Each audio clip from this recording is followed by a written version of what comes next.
Sunday morning in the suburbs of Denver was so quiet that it seemed as if time itself had slowed down.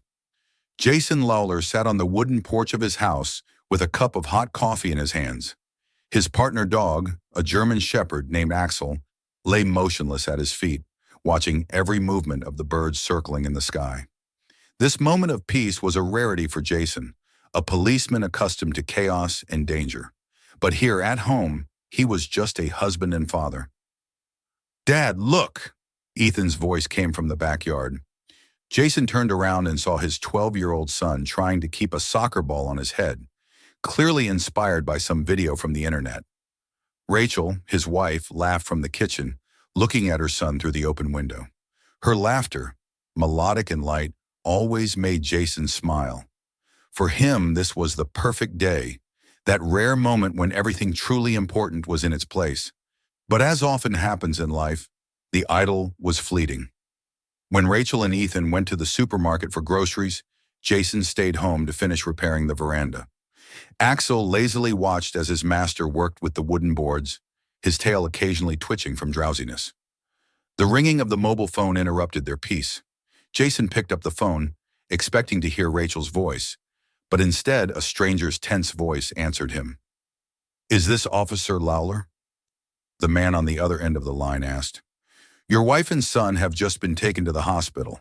Accident at the intersection of 17th and Main. You need to come." Jason's world stopped. The coffee mug fell from his hands, shattering against the wooden boards. For a few moments he couldn't find the words, looking at the phone as if hoping he had heard wrong. But the voice was clear, cold, real. "Axel, let's go!" He rushed off, forgetting about the tools and the unfinished repair. The dog instantly jumped up, sensing the tension in his master's voice. When Jason arrived at the hospital, he was met by the duty nurse, with an expression of professional sympathy on her face. Rachel had died at the scene of the accident. Ethan, miraculously surviving, was in critical condition and in a coma. The doctors could not give any prognosis.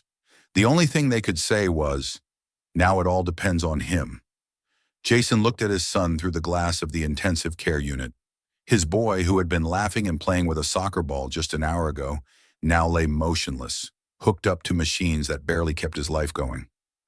Axel quietly sat next to him, his huge head touching Jason's leg, as if trying to share this unbearable pain with him. "How am I going to get through this?" Jason whispered to himself. But it seemed like he was talking to the dog, who remained his only interlocutor at that moment. Axel's deep gaze was full of understanding, and Jason, for the first time that day, felt that he was not alone. 3 weeks passed in a blur. Every day, Jason spent next to Ethan's bed, ignoring calls and visits from colleagues. But one day the door to the ward opened, and Captain Sarah Henley, his boss, appeared on the threshold. Her face, usually stern, now expressed softness and care. "Jason," she began softly, coming closer. "I know it's hard, but you need to come back. The department needs you and Axel needs to work. It will help you keep your sanity." "I can't," Jason cut her off, his voice hoarse from sleepless nights. "My son, he—" "Jason," Sarah interrupted, sitting down next to him. "Your son is fighting. You also need to fight. You are a policeman and people depend on you. You can't afford to break down." She looked at Axel, who seemed to be waiting for his decision as well. Jason ran his hand over the dog's head, his fur warm and rough. This was the moment when he realized that Sarah was right. His duty was not only to his son, but also to the people he had sworn to protect. "All right," he finally managed to say, getting up. "But if anything changes, I need to know first." "I promise," Sarah nodded. Axel stood up, as if understanding that work awaited them. When they left the hospital, Jason felt like he had left a part of his soul in that sterile room.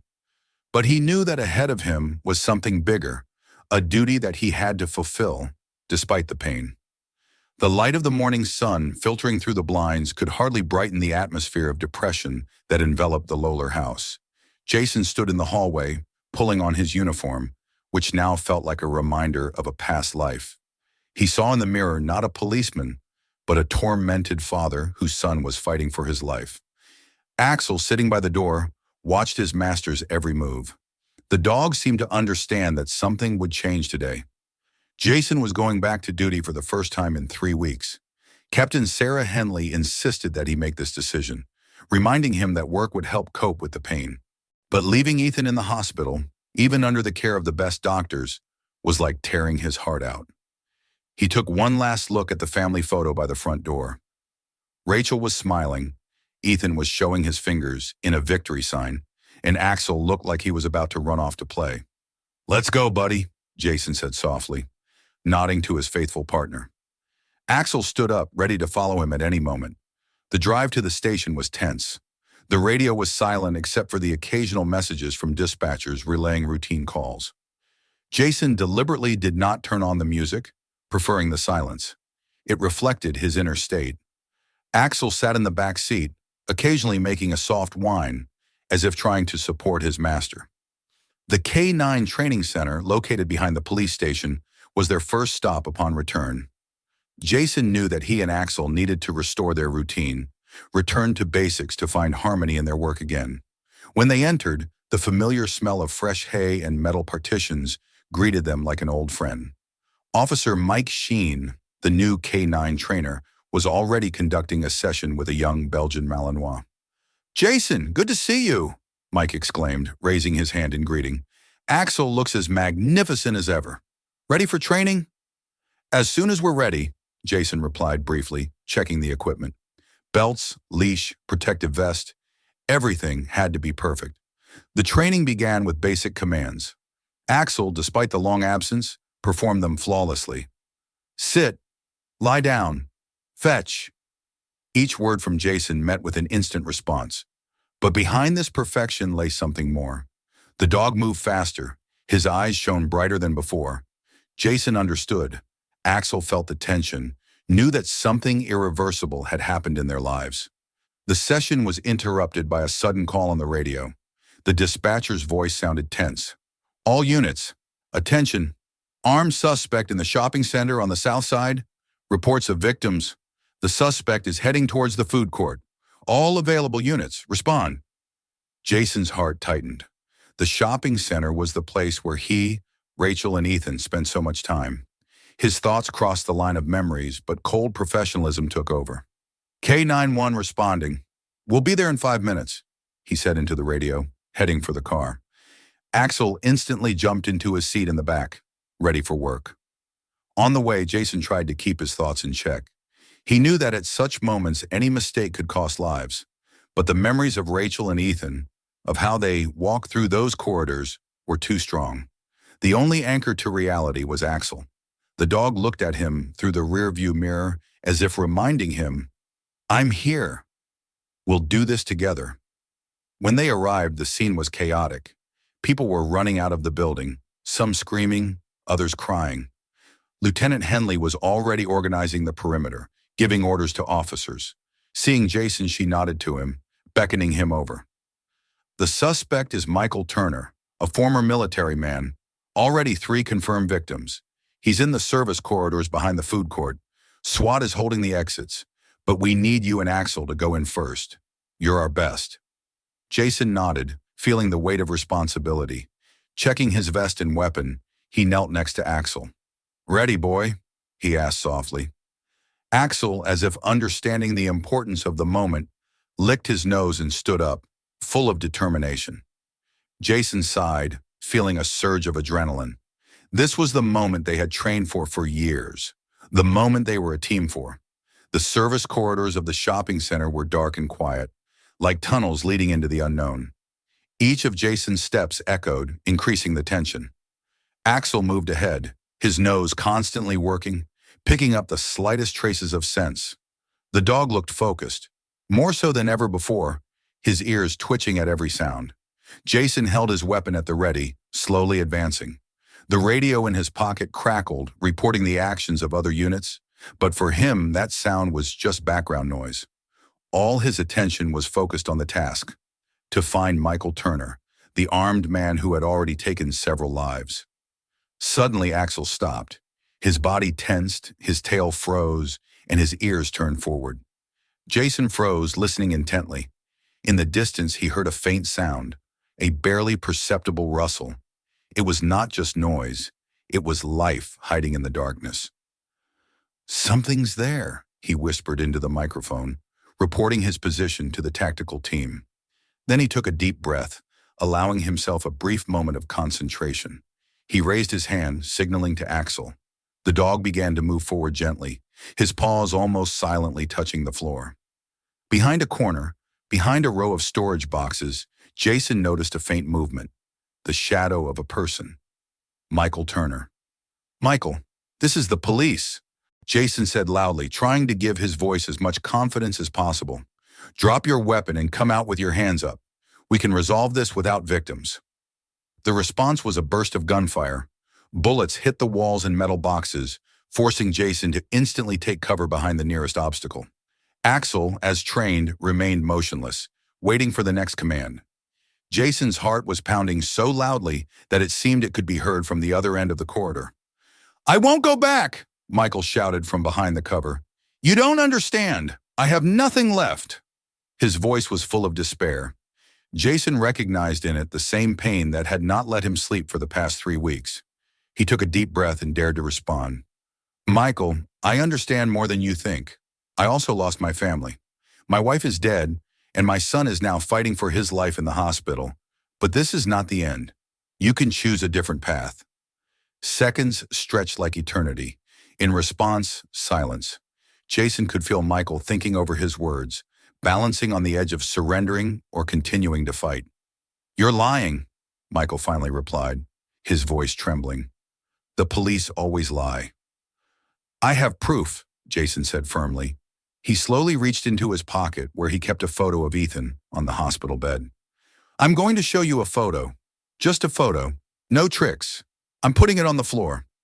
Slowly, under Axel's watchful eye, he placed the photograph on the floor and pushed it forward. Michael took a long time to respond, then stepped closer to take a look. In the dim light, he picked up the photograph and looked at it. His hands were shaking. Is this your boy?" he asked, looking at the photo. "Yes," Jason replied. "He's only 12. He fights every day. But I'm here because other families also need protection. You can be the father your daughter deserves. It's still not too late." Michael lowered his hands. His pistol fell to the concrete floor with a dull thud. His shoulders slumped, and he looked like all the energy had left his body. I didn't want this," he whispered. "I know," Jason replied softly, approaching.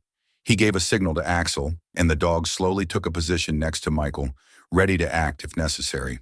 But Michael did not resist, allowing Jason to put on the handcuffs. When the tactical team entered, Jason knelt next to Axel. He hugged the dog around the neck, feeling the tension leave his body. "Good job, boy," he whispered. But this was only the first step. Jason knew that ahead of him was a return to the hospital and a new battle for his son's life. Nevertheless, at that moment, he felt that he had done something important, not only for the victims, but also for himself. Jason ran his hand over Axel's fur as the tactical team led Michael Turner to the exit. His body felt drained, but his mind refused to relax. The events of the past few minutes swirled in his head like frames from a movie. The gunshots, Michael's trembling voice, his surrender. It was a victory, but it brought no relief. Every moment reminded Jason of his own loss and of his son lying in the hospital. "K91, mission complete," he reported quietly into the radio, taking Axel with him. Outside the shopping center, chaos reigned. Police cars flashed red and blue lights, medics assisted the injured, and journalists tried to break through the barriers.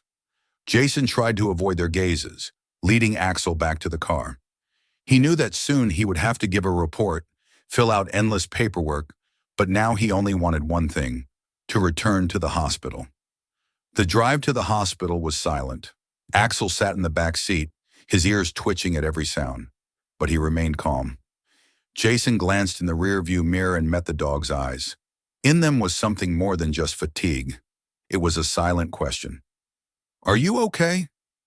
"Everything's fine, boy," Jason said, though he knew it was far from the truth. When he entered the hospital, the duty nurse nodded to him, as if already accustomed to his frequent visits. Jason walked through the sterile corridors until he found himself at the familiar door of the ward. There, behind the glass, he saw Ethan.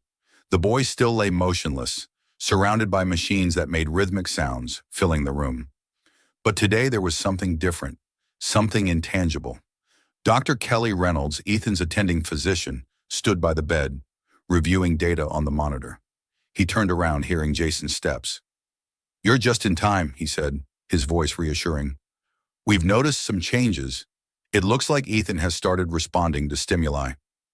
Jason froze, his heart beating faster. He looked at his son, hoping to see some sign of life. Ethan looked almost the same as before, but his fingers moved slightly. Is this for sure?" He exhaled, barely believing what he heard. "We can't promise miracles," the doctor said, "but it's a good sign. His body is starting to recover." Jason felt his legs weaken, and he sat down in a chair next to the bed. Axel, sensing him, carefully approached the bed and placed his head on the blanket, embracing Ethan with his gaze. It was his own form of support, silent and devoted. "You'll make it," Jason whispered, addressing his son. His voice trembled, but it was filled with firm conviction. "We'll make it together."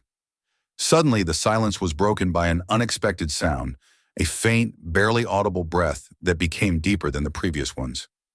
Ethan slightly moved his head, his eyelids fluttered. Jason froze, watching what was happening, while Dr. Kelly was already calling the nurses to check the readings.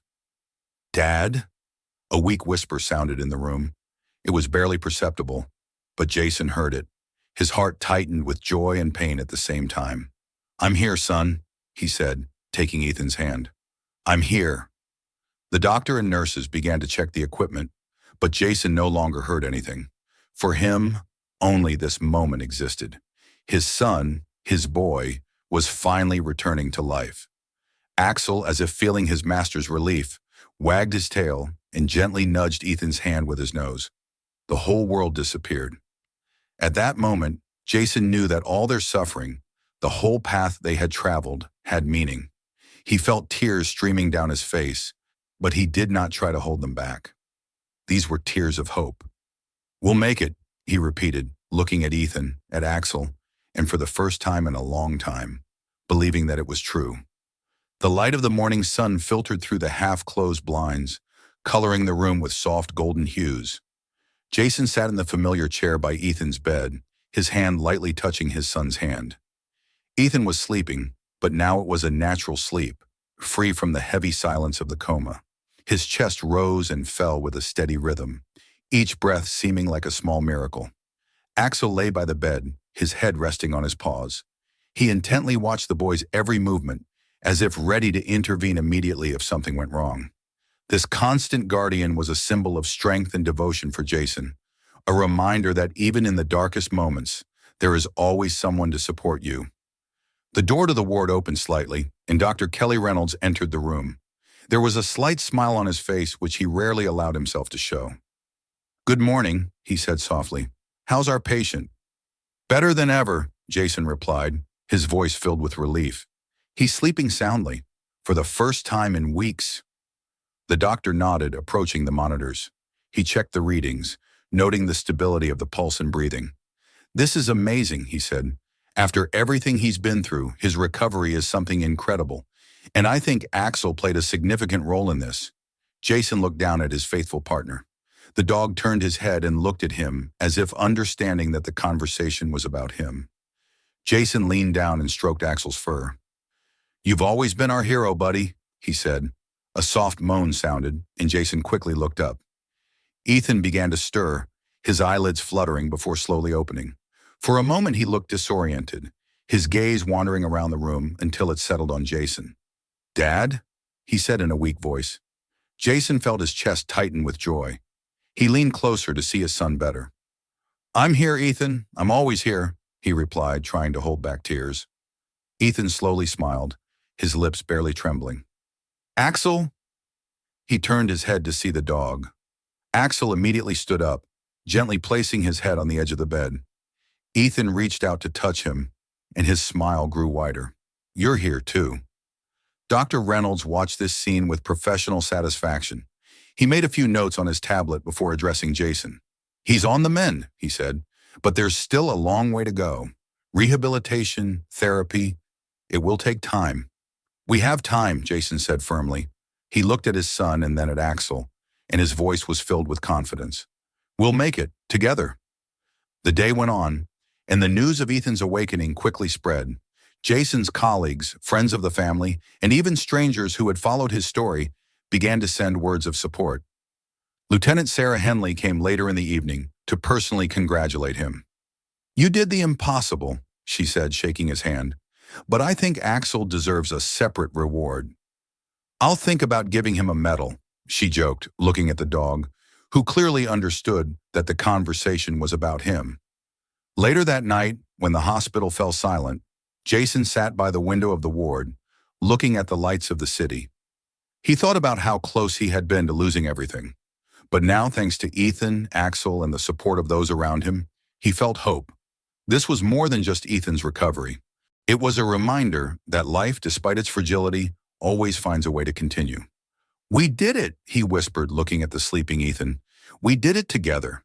Axel raised his head, his ears perking up, as if he had heard his master's words. He wagged his tail, once again placing his head on his paws. Now his eyes were calm. They both knew that there were still many challenges ahead, but now they had the confidence that together they could overcome anything. A year had passed since the day Ethan woke up in the hospital ward. Life had changed, but Jason knew they had coped. Autumn had come to Denver again, painting the city streets with bright shades of gold and crimson. This season had always been Rachel's favorite, and now it had become a symbol of a new beginning for Jason and Ethan. Today was a special day. Jason and Ethan stood by a small memorial plaque at the cemetery where Rachel rested. Ethan, now 13, looked healthier than ever. His slight limp was a reminder of the tragedy he had endured, but his eyes shone with confidence. In his hands, he held a bouquet of white lilies, Rachel's favorite flowers. Mom would be proud of us, Ethan said softly, placing the flowers on the plaque. His voice was firm, though tinged with sadness. And I promise I will never let her down. Jason placed his hand on his son's shoulder, pride and love filling him. He looked at the memorial plaque, feeling the warmth of memories of Rachel. Her smile, her laughter, her faith in their family, all of it lived on in him and Ethan. She always said we were her strong men, Jason said, smiling. And she was right. Axel, standing nearby, watched every movement intently. Now he was not just Jason's partner, he had become Ethan's best friend. The dog carried his own contribution to Ethan's recovery, accompanying him to physical therapy sessions, supporting him in the toughest moments. When the memorial service ended, they headed to a nearby park. This place had become sacred for them.